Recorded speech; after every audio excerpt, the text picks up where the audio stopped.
At the hospital, Jinwoo keeps up with his training by following the daily quests the system gives him. The nurses are chatting about how fit Jinwoo's gotten. Nurse Choi Yura gets really shy when she sees Jinwoo's muscles, and even asks for his phone number before he leaves. But Jinwoo thinks she might need it for hospital stuff, not realizing she's interested in him.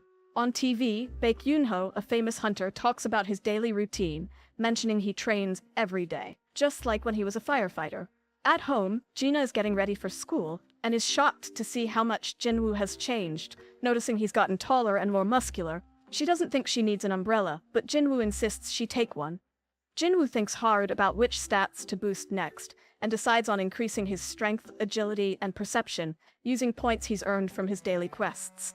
Then, he gets a call about not paying his rent, pushing him to look for raids he can join to earn some cash.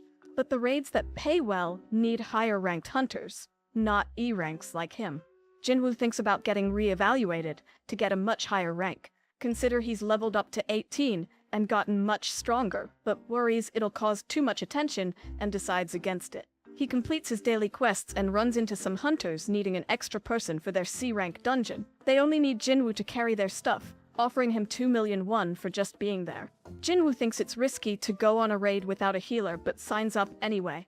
Jinwoo meets Yoo Jinho, a D-rank hunter with very fancy gear, as they get to the dungeon. The size of the gate makes everyone wonder if it's really C-rank, but Jinwoo assures them it's been checked by the association. Together they head into the dungeon, ready to tackle whatever's inside. When they step into the dungeon, Jinho, who's pretty new at hunting, starts asking Jinwoo about the different types of stones they might find, like glow stones, mana stones, and essence stones. Soon, Jinwoo senses a bunch of creatures coming their way. This time, it's insect monsters, and they're dropping from above. In the battle that follows, Jinwoo is impressed by how well the team works together. Dong-suk, the leader, uses his skills to draw the monsters to him, while Kyu-won blasts them away with powerful magic. But Jinwoo can't help feeling uneasy because they don't have a healer with them. After they beat the monsters, they collect the loot. Dong-suk even gives Jinwoo props for his keen senses. Kyu-won finds some of the insect monsters killed in a strange way, hinting at bigger, scarier monsters deeper in the dungeon. They also find out that Jinho's fancy gear was a gift from his dad for his first raid. Meanwhile, over at the Hunter's Training Center, Yoonho is showing off his strength by smashing a huge stone with one hit, just as a warm-up.